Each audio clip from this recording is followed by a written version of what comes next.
ఈరోజు పేషెంట్ ఒకటి scanning TIFFA scanning చేసాము. దాంట్లో యామ్నియాటిక్ బ్యాండ్ అని చెప్పేసి మెన్షన్ చేస్తుంది. అంటే యామ్నియాటిక్ బ్యాండ్ అంటే ఏంటి, యామ్నియాటిక్ బ్యాండ్ ఎట్లా ఫామ్ అవుతుంది అన్నది ఈరోజు ఒక 2-3 వర్డ్స్లో చెప్తాను. యామ్నియాన్ అన్నది యూజువల్గా ఏమవుతుందంటే ఏదైతే బేబీ ఉంటుందో మదర్ లోపల బేబీని ఇట్లా కవర్ చేస్తే యామ్నియాన్ అనేది ఫామ్ అవుతుంది. యూజువల్గా యామ్నియాన్ చుట్టూ కవర్ చేస్తే కొరియాన్ అన్నది ఫామ్ అవుతుంది. కొరియాన్ అన్నది ఏంటంటే తర్వాత లేటర్గా మనకి ప్లసెంటా అన్నది ఫామ్ చేస్తుంది. ఈ యామ్నియాన్ అన్నది ఏదన్నా కొన్ని కారణాల వల్ల డ్యామేజ్ అయినప్పుడు దాని నుంచి ఏంటంటే బ్యాండ్స్ కింద ఫామ్ అవుతాయి. దీన్ని యామ్నియాటిక్ బ్యాండ్స్ అంటాము. ఈ యామ్నియాటిక్ బ్యాండ్స్ చాలా చిన్నగా ఉన్నప్పుడు ప్రాబ్లం అయితే ఏమీ చేయదు. కానీ ఏమన్నా కొంచెము లెంత్ ఎక్కువగా ఉన్నప్పుడు ఏమవుతుందంటే ఆ యామ్నియాటిక్ బ్యాండ్స్ అన్నవి బేబీ పెరిగే కొద్దీ బేబీ పార్ట్స్ని మేబీ అప్పర్ లిమ్ కావచ్చు, అంటే కాళ్ళు చేతులు, లేదంటే మెడ దగ్గర, లేదంటే ఓవర్ ద అబ్డామిన్ కానీ, లేదంటే అంబ్లికల్ కార్డ్ని ఇట్లా చుట్టేస్తూ ఉంటుందన్నమాట. ఎప్పుడైతే చుట్టి అది టైట్ అయినప్పుడు ఆ ఏరియాలో ఉన్న బ్లడ్ సర్క్యులేషన్ అనేది ఆటోమేటిక్గా కట్ ఆఫ్ అయిపోతుంది. కట్ ఆఫ్ అయిపోయినప్పుడు ఆ ఏరియాకి బ్లడ్ సర్క్యులేషన్ జరిగినప్పుడు ఆటోమేటిక్గా ఆ పార్ట్స్ అనేవి డెవలప్ కావు.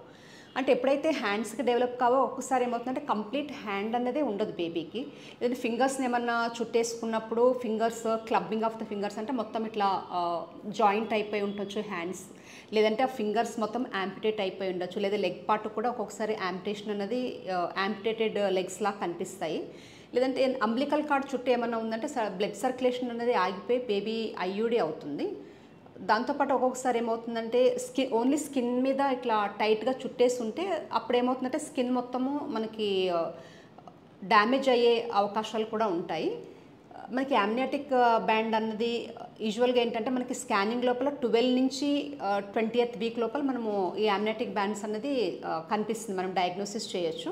మదర్ నుంచి కానీ ఫాదర్ నుంచి కానీ యామ్నియాటిక్ బ్యాండ్ సిండ్రోమ్ అన్నది అయితే రాదు. కారణాలు అనేది కరెక్ట్ అయితే చెప్పడానికి అయితే రాదు మనకి దేనివల్ల ఈ యామ్నియాటిక్ బ్యాండ్ సిండ్రోమ్ అన్నది ఫామ్ అవుతుందో. దీని ట్రీట్మెంట్ అన్నది యూజువల్గా ఏంటంటే చాలా ఎక్కువగా బేబీకి ప్రాబ్లం ఏమన్నా అవుతుంది అనుకున్నప్పుడు, బ్యాండ్ ఏమైనా బాగా టైట్గా ఉంది, బేబీకి ఆ పార్ట్ ఏమన్నా కోల్పోవడం జరుగుతుందని చెప్పి మనం ఏమైనా సస్పెక్ట్ చేసినప్పుడు మనము సర్జరీ అంటే ఫీటోస్కోప్ ద్వారా యామ్నియాటిక్ బ్యాండ్ ఏదైతే అది ఉందో దాన్ని కట్ చేసి తీసేస్తారు.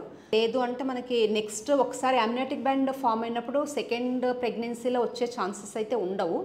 అంటే మనకి ఇది జెనెటికల్లీ కాదు కాబట్టి వచ్చే అవకాశాలు కూడా చాలా తక్కువగా ఉంటాయి. ఈరోజు ఒక పేషెంట్ వచ్చారని ఇందాక చెప్పాను కదా, దానికి యామ్నియాటిక్ బ్యాండ్ ఎలా ఉందన్నది ఒకసారి నేను స్కానింగ్లో మీకు చూపిస్తాను.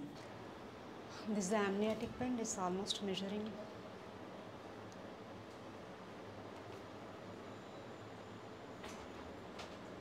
1 సెంటీమీటర్. అప్పర్ యూట్రైన్ సెగ్మెంట్లో ఉంది ఇక్కడ. This the baby.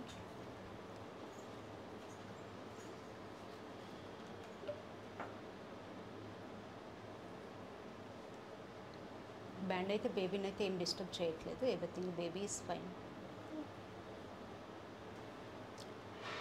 ఇది ప్లాసెంటా, ఇది ఇక్కడ యామ్నియాన్ ఉంటుంది, యామ్నియాన్ నుంచి ఇక్కడ నుంచి వచ్చింది చూడండి బ్యాండ్. ఇది this amniotic band card, this amniotic.